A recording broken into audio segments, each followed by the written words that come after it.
Hey guys, welcome to Spy Plays. Today we're going to be going over one of my favorite decks in Legacy. This is Painter Combo, Mono Red. We ran a league with this. I guess I'm going to put it in the title, so I guess it's not spoiled, but we did 5-0. A lot of people have been requesting. I do some replays on this because I played Blue-Black 4 out of the 5 games. 2 of them were Reanimator and 2 of them were Tempo, if I remember correctly. Maybe 3 out of the 5. And then we played Mono Red for the last one. But we were able to get a pretty clean 5-0. Some of the games were 2-0. I think 3 of them were 2-0, and then two games were 2-1. There was a lot of really close games, really good play. This is a Mono Red kind of mid-range combo deck. People call this a Splinter Twin of Legacy. You're essentially using Painter Servant and Grindstone, activate it, mill your opponent out. It's a pretty bad combo when you actually look at it on paper, but you obviously have the engineers and the welders to manipulate, artifacts in your grave and set up the combo a little easier. You got Defiler as like a little backup plan, and then Bridge to lock people out, and then like every red deck in Legacy, you're built up on by Fable. Best card in the deck. Jokingly, I say that in Mono Red Prison as well. It's one of the best cards for Mono Red, but a lot of these Ancient Tomb red archetypes got a really big buff by Fable. I think the only one that doesn't run that's an Ancient Tomb red deck is probably Sneak and Show. That's because they want to cast Show and Tell instead of Fable. On turn 3 sideboard, you got the Blood Moons, just to lock people out. You got a couple wins off that. Fury, great for the creature matchups, really good against Maverick, D&T. Just good card overall, good against control, just have more threats. Got the Macabres for Reanimator. And then we have 2 Dead Gons, main board, and 2 Untimely Malfunction. Some people don't believe in that card. That card is awesome. I really enjoy that card. I don't know if I got to do some cool stuff with that, but you can use it to like wasteland people with their own wasteland, or it's a deflecting SWAT essentially if you play commander. And then it also destroys target artifact, or it makes a creature not able to block. 2 creatures not able to block, actually. That actually came up, I think, one of the games. And added in a needle, and then I'm split on between 2 dampening spheres, or a dampening sphere and a null rod. Probably going to be playing the null rod just for Mystic Forge, but I'm going to do some more testing. But anyways, that's the deck. We will get into the game shortly. Thank you guys for watching, and if you want to see some more content, just like, subscribe, leave some comments of what decks you guys want to see. Sorry, I'm a little bit sick right now. I don't know if you guys can tell. But yeah, I'll see you guys in the video. It's going to be game 1 against Galaxy Impact. Believe they were on Blue-Black Reanimator, I think. Started off on turn 1 Cauldron, which is a pretty good play a lot of the time in the blind, because, Blue-Black Reanimator is the best deck in the format, so it's not the worst thing in the world to just start off on Cauldron. We were able to get a Painter down pretty quickly here after they thought seized away my other Painter. They missed a land drop after wastelanding me, I believe. Oh no, they wastelanded me. They missed land drop. So I'm just sitting here with Cauldron. I draw another Saga. Kind of just top deck them out of this, but having the Cauldron here allows us not to get comboed, and I'm pretty sure they had a decent amount of reanimation in their hand after the game. You see that? Here, I think they're looking just for like a Psychic Frog. There it is. Eat the Troll before the Frog resolves so that they can't eat their graveyard, and I can get a counter on my Painter. Maybe put a Welder in the grave, turn my Painter into a Welder. Here I decide to not play the Fable and just go for the Construct plan, and then I swing my Painter hoping he would block and I could bolt the Frog. Did not take the bait. Go ahead and make a Construct, make them discard some cards. So here you see the reanimates, and I think they discarded an Animate Dead later on. But yeah, this card's just become completely dead when you have a Soul Cauldron. Oh, 2 frogs. That's kind of scary. We're still fine. This was slightly misplay. I think I misclicked on the wrong frog. I should have clicked on the other one. Didn't really matter too much. I just wanted to get more cards out of their hand. And then here, Saga resolves. They don't have the Wasteland, and I upkeep Grindstone them. And they Fiddle Push the Servant. And that's why you do it on the upkeep, if they have mana up. So here we're fighting against some frogs, but we got some constructs and they're really low. I eat my own painter, not their troll, because they can exile stuff with their frog. Then I blast that frog. They have to have force or they die. Force check them basically. Swing in, force the block. Yeah, it turns out frog is not the end of the world, guys. You can get hit by it. It's okay. It's actually really good to force them to discard cards to it, and then it becomes almost a card advantage engine. They brainstorm, they realize they're dead in like 5 different ways. Yeah, that's a pretty solid game 1 against blue-black reanimator. Focusing down the construct plan, setting up the painter, setting up Cauldron turn 1, that's usually really good. Had they been playing something else, the turn 1 Cauldron play might have looked kind of dumb, but I liked getting it out past that Thoughtseize in the beginning. So, yeah, we'll get into game 2. Game 2, they go Underground Sea pass, I go Urza Saga pass, I have a Blood Moon here, but I'm going to play it out as slowly as possible. 2 Urza Sagas and a Blood Moon is obviously like a weird hand, but I want to force them to have to Wasteland my Sagas, and then I'm going to drop the Blood Moon. Looks like they can sign the trigger. So I just play another Saga. Get that one going and make some constructs.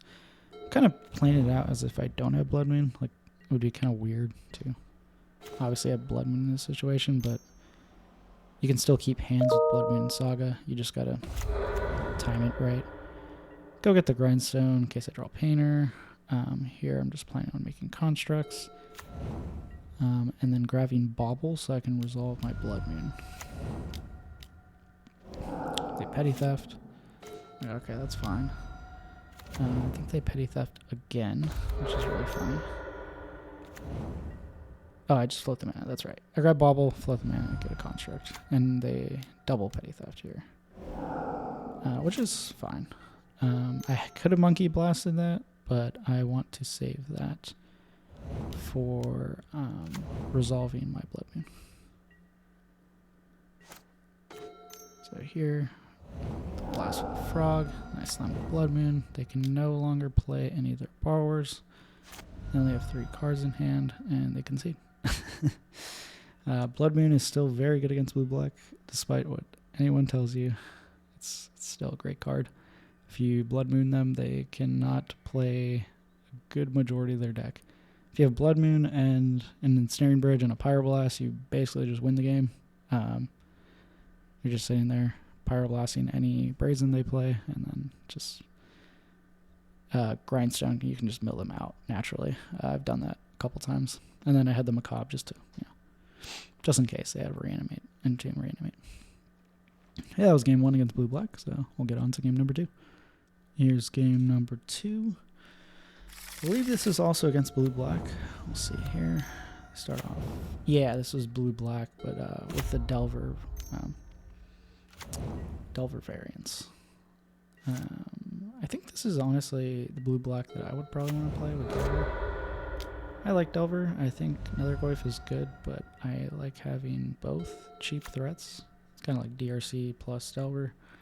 Could have played the Saga there and started making constructs, but I kind of wanted to hold up the Blast in case that Delver flipped.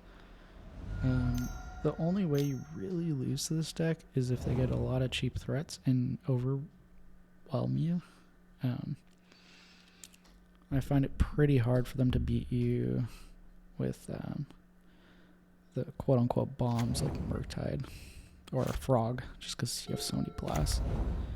Here I'd hit a blast on a Delver, which I didn't want to have to deal with 2 flip Delvers. I could have waited. Engineer grabs Bridge here. You can grab Painter. but I think that sets you up for too many failure points. Don't block there in case they have a Bowmaster. So now I have Construct, and I can swap out the Bauble for a Bridge. That Delver does not want to flip. Maybe I didn't need to Power Blast the other one, but assuming it would flip, I thought that would be fine. That is a 4/4 Murktide, which is pretty sad. I do not know why they swung into me. Oh, there's a bow. That's right. Okay. And then here I just swap the Bridge. Yeah, now it's, yeah. I just ripped the painter, so I have exactly enough to grind them. They are out of mana. So when they don't have any mana, usually you wait till their upkeep, but if you have a Bauble in play and they don't have any mana, then you're just safe. They can't snuff out. They can't do anything. So I'm trying to think. Yeah, no, they really. I don't think there's anything in the game that will stop that. Obviously, if they have an Emrakul, it's not going to work. But we're sitting pretty behind the Bridge. So even if I didn't draw the painter, I was most likely going to win that game. I had Bridge, had the engine. They had a Bowmaster, so I couldn't really do the engine, but just sitting behind Bridge game one is good enough to beat a lot of decks. Say that's blue-black. They didn't play that super well. There's really not much they can do. I played it out really slowly. I blasted the Delver, so even if it did flip, they didn't have two swinging at me. And I'm really not scared of a Murktide in this deck. Murktide's probably the worst threat against us because, play 6 blast main. And we kind of eat the graveyard with multiple different effects, soul guides, other stuff. So yeah, that was game one. We'll get on to game two. All right, game number 2 on the draw. Mull a hand that doesn't have a lot of lands. Keep a Fable Blast Bolt hand. So this is like a very, very slow hand. So a lot of people were talking about this matchup, saying that they're having a hard time. You just want to keep a very stable hand in terms of mana, and a hand with a lot of blasts is good. Mana and blasts I'll just keep against blue-black. They're not going to kill you. They have to kill you with Frog or Murktide. I guess, or Delver here, but it's just bolt the Delver, hold up 2 blasts. Could have blasted Brainstorm. They have so many cards in hand, it's not really worth it. They hit the Wasteland, which is kind of annoying because now I can't play out Fable. So I just play into the Wasteland. Who cares? I gotta get around it anyways. Here's a Frog. I let it resolve because what I want to do here is bolt it. If they discard cards to it, I'll blast it, and if they force that, I'll just blast it again. And then I'm able to, eventually hit the land with the Fable and kind of take over the game. Yeah, they don't. It's a tempo deck. They don't have too many threats. Bowmaster, cool. Just not gonna discard. My hand's pretty good. Want to keep almost all the cards here except Welder, but even Welder's fine. Don't swing, so I can save the token. They surgical my Sagas. They probably look at my hand and cry. Surprised they didn't concede. No, I'm kidding. But no, having 2 blasts is really rough. And they seize the Welder, which I thought was really weird. I would have seized one of the blasts. And yeah, our Fables are flipping. We're winning. We just draw anything. They double block. I don't think that's the right play either, but I guess that's fine. Work side, blast. Yeah. Barragoyf would be really good here. If they would Barragoyf, we draw Engine, which is great. This probably had like 30 plus live draws that were really good there. So once you get past that early game aggression from these tempo decks are usually good. I think the only threat I kind of get scared of is Barragoyf. And then they drop double Delver. We're just going to keep pushing damage. So keep copying this, and they just concede to that because they're forced to block, and they know I have a Pyro, so I don't have that many threats. Yeah, the matchup is I'd say favored. Not as favored as blue-black. I think blue-black is easier. But, yeah. Even if they say they had like a null rod here or something that's like specific to stop us, I don't think those cards really hit us very hard, which is good. Like, we're not Mystic Forge. We don't really... I play null rod in the side sometimes, so it's like you're not really going to have that hard of an issue. Murktide doesn't do anything. It's really the cards you care about are the non-blue cards, like Thoughtseize and Barragoyf, and then getting Wastelanded out of the game.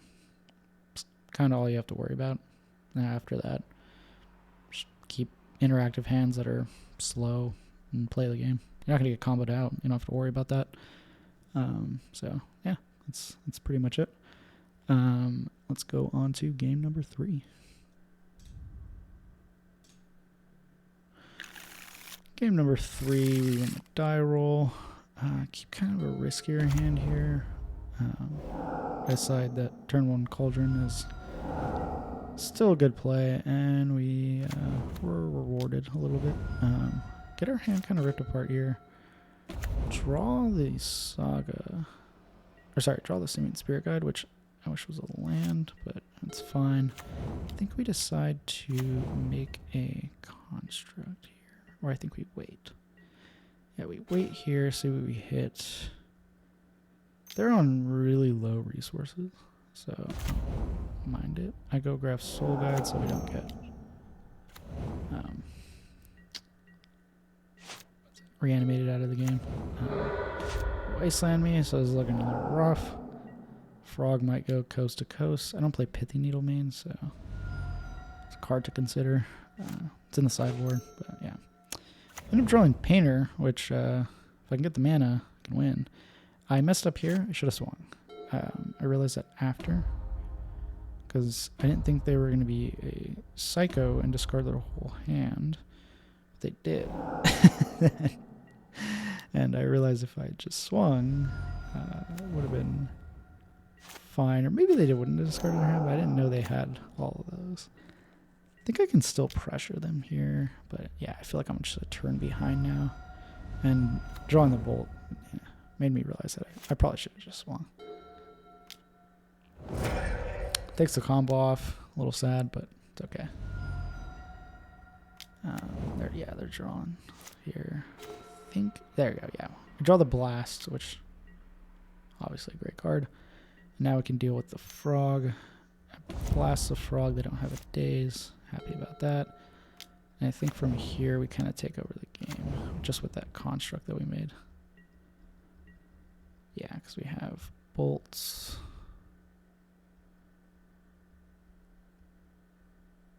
I concede. Wait, what? Why is this? Oh, weird. Okay. Yeah, we just swing in with the construct. And see if they block. They don't. I block the Tameo so they don't draw Brainstorm. Can't get rid of it. Could have kept the Bolt, but I think it's better to just bolt it there. Could have maybe drawn off Soul Guide, but I think just taking the Nethergoyf. Yeah. They don't have Delirium, so I don't care about them getting Nethergoyfs back. They draw another Tameo, that's fine. I'm just going to keep swinging with the construct. A lot of the games against blue-black end like this, where it's just like, you guys are both on 0 cards back and forth. I think you just have higher card quality overall, and your deck already is pre-boarded heavily against them with 6 blasts. So, yeah, the matchup a lot of the times will come down to this. You just have to get here. If you get Wastelanded out or whatever, or Frogged out. I think they just discarded so much off their Frog to get past my construct. So maybe not swinging was the correct choice to force them to discard all those cards. Yeah, I don't know. It worked out in the end, but I thought maybe I should have swung and I could have killed him with Bolt. But actually, looking back on the game, I think holding it back there was fine. But yeah, we'll go into game number 2. We lost the die roll here. This is just a stable hand. It's got Bolt, it's got Blast. I decide to chuck a Bolt at it now. If they have days, they have days. That's fine. frog, which is totally fine because now we can go bobble first, so they can't protect this frog, and we can pyroblast it. Yeah. We have they reanimate Tamio, that's right, and brainstorm to flip it, which was pretty cool play. Didn't expect to see the reanimate out of them. I rip the Reb, which I don't know if I needed to do that. So just fire it off there, but I didn't want them to get something off of the Tamio, like down tick, get a brainstorm. I just thought it would be better to get rid of it then. They take my pyro, which is fine. I don't play the tomb, so we don't get wastelanded. That's why I didn't play the tomb. And then I can now play the dragon engine. So they consign the trigger. This won them the game. It doesn't look like it, but it did. Us not drawing 3 cards was really bad here. I need to draw. Yeah, I need to draw something. I've drawn a lot of lands, as you can see, and I keep drawing them. So again, if you draw a bunch of lands, you're playing against a tempo deck, and they have a ton of spells. They get the frog down. I just don't have anything for it. It's gonna be hard.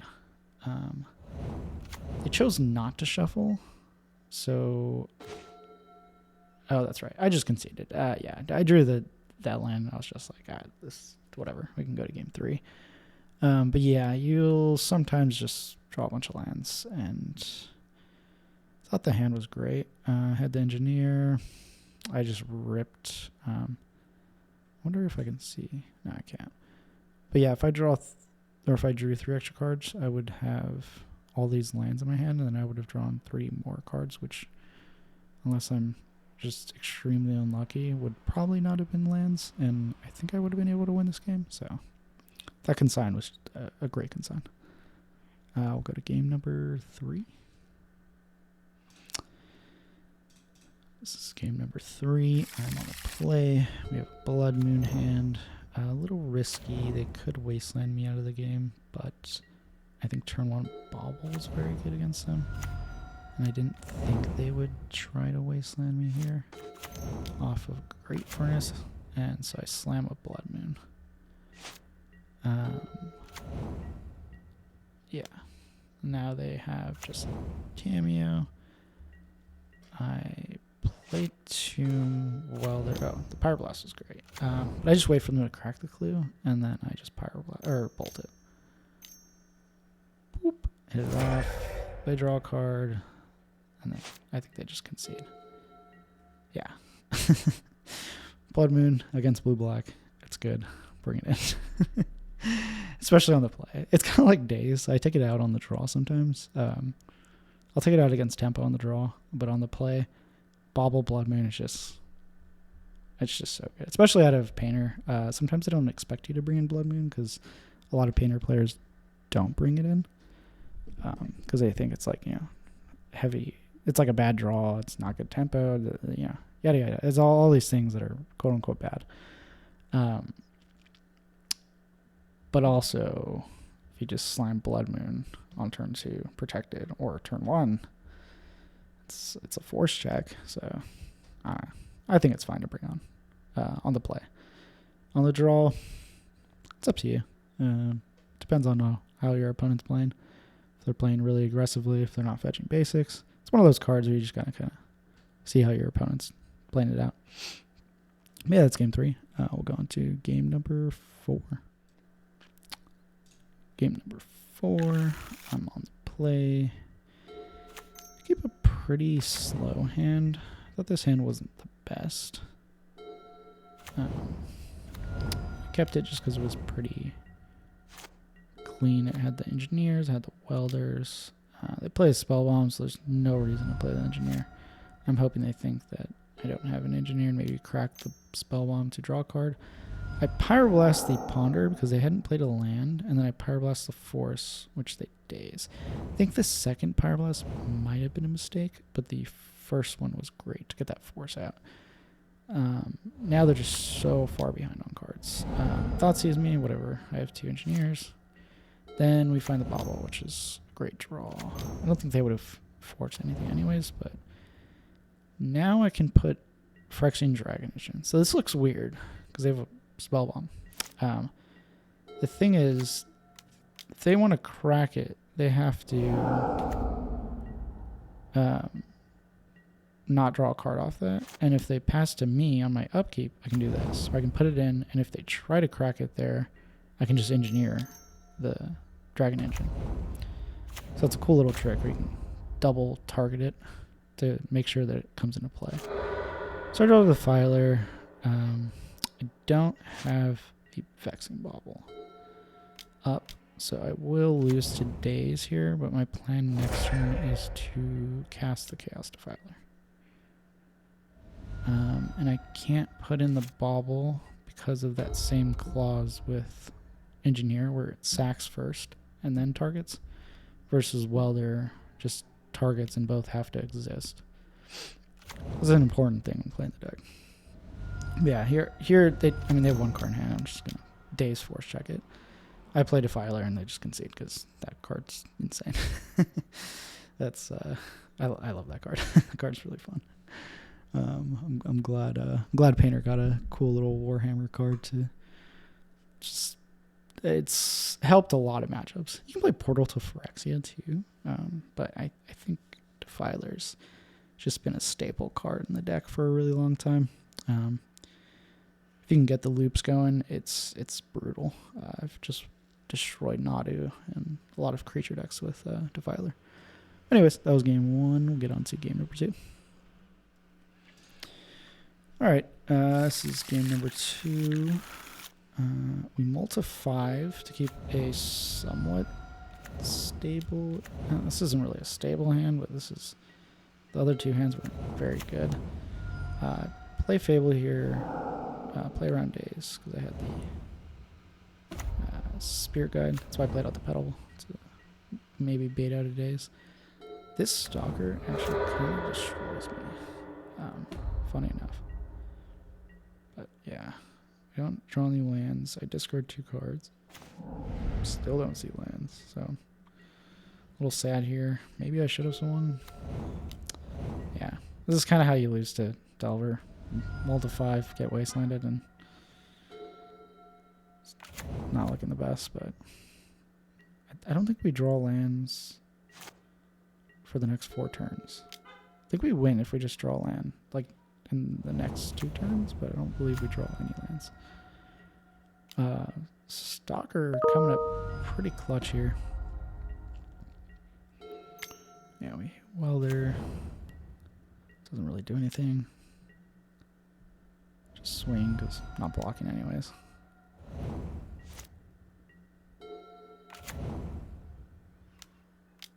And a Bowmaster. They just kind of had the perfect combination of cards, which tempo. So yeah, there we go. We got the thing there. Turn my Kiki into a Welder. And then, did I miss a line here?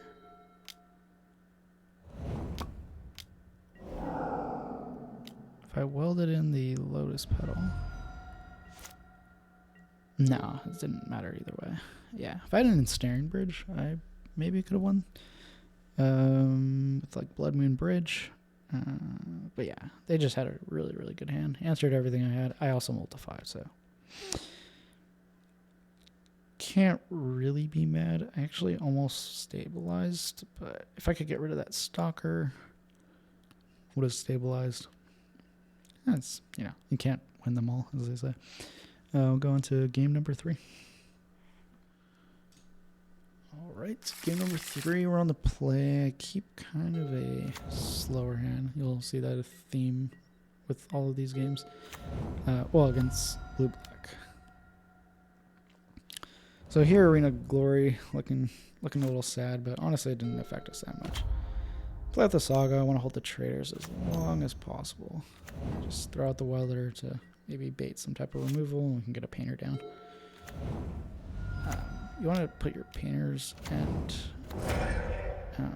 Sagas out as late as possible. I put out the Saga not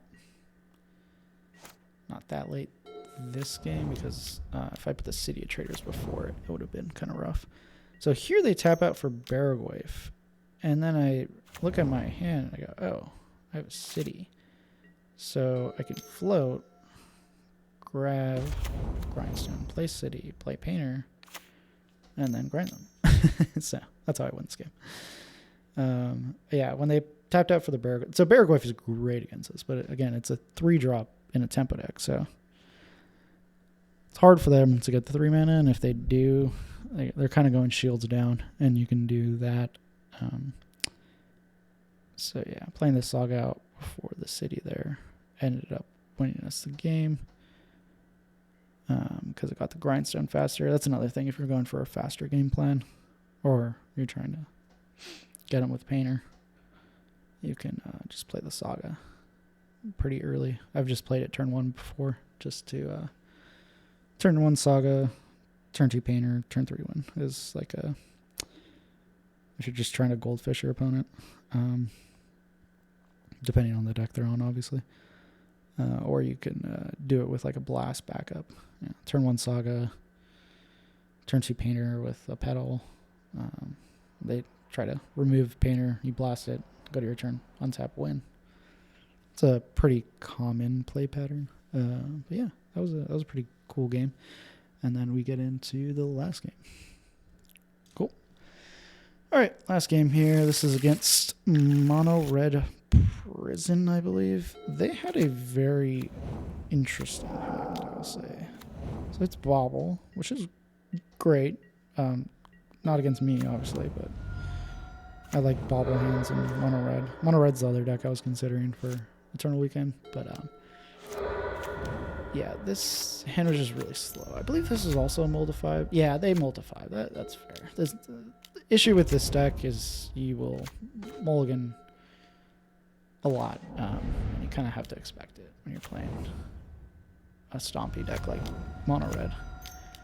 So here I just play Painter, grab Grindstone, and hold up Reb.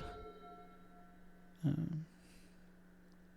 look for some removal, I assume, but they see the writing on the wall. I don't know if they assume I had a blast, but they didn't have anything for me anyways. So yeah, usually with Engineer, I almost always grab Phyrexian Dragon Engine, but there's I'd say about 10% of the time I'll just grab Grindstone and go for a win, especially against Mono Red. Game 1. Yeah, that was game 1. Go on to game number 2.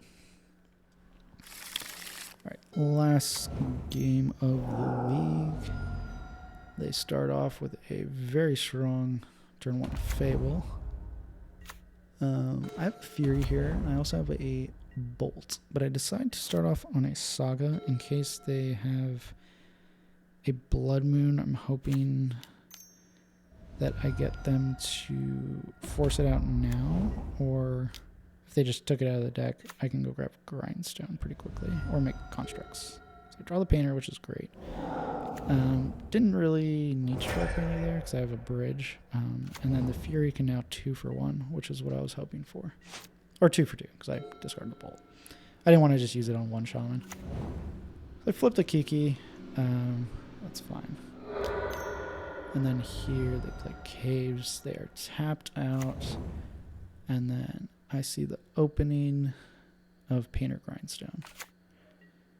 So whenever you have Ancient Tomb or City in hand and a Painter, you can just float the mana, grab the Grindstone, and then play Painter, and then grind them. They don't really have anything in the deck that kills stuff main phase. I was scared of a Shuffle Titan, but they didn't have the Shuffle Titan. And yeah, that is the league. We trophied. Got the 5-0.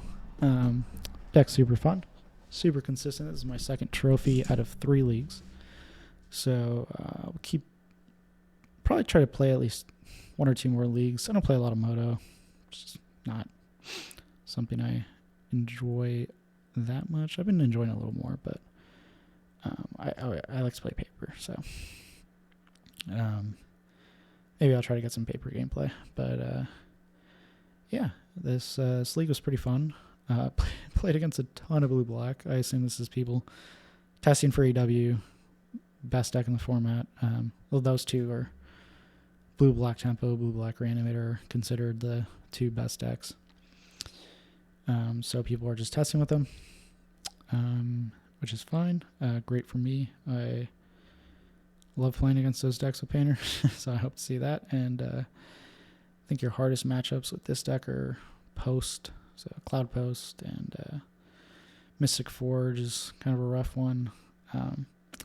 You're kind of able to play against everything. This deck has game into pretty much every deck in the format. It's just a little weird to play. It's got a lot of weird play patterns that are not what people are used to, I'd say. Like the combo, I think, is a little weird for people to understand sometimes, or like timing with it, how to play the deck. I think people get caught up and try to combo too much. I honestly very rarely, not rarely, but the combo is half of how I win games. A lot of it's just from beating people down, and then like the turn you're gonna kill them, you like combo them. You could do either. It's kind of what ends. You're just able to grind them out. Didn't see untimely malfunction come up. I wish I did see this come up more. This card's awesome. I think the card's really, really good. But yeah, that's pretty much it. I'll probably try to do some more gameplay on it too. Let me know what you guys think. What you guys want to see down below. Any decks you have, just let me know. I'll try to rent them out, or maybe, I don't know, do like a creator program or something. I don't know, maybe I'll apply to that. But yeah, see you guys in the next video.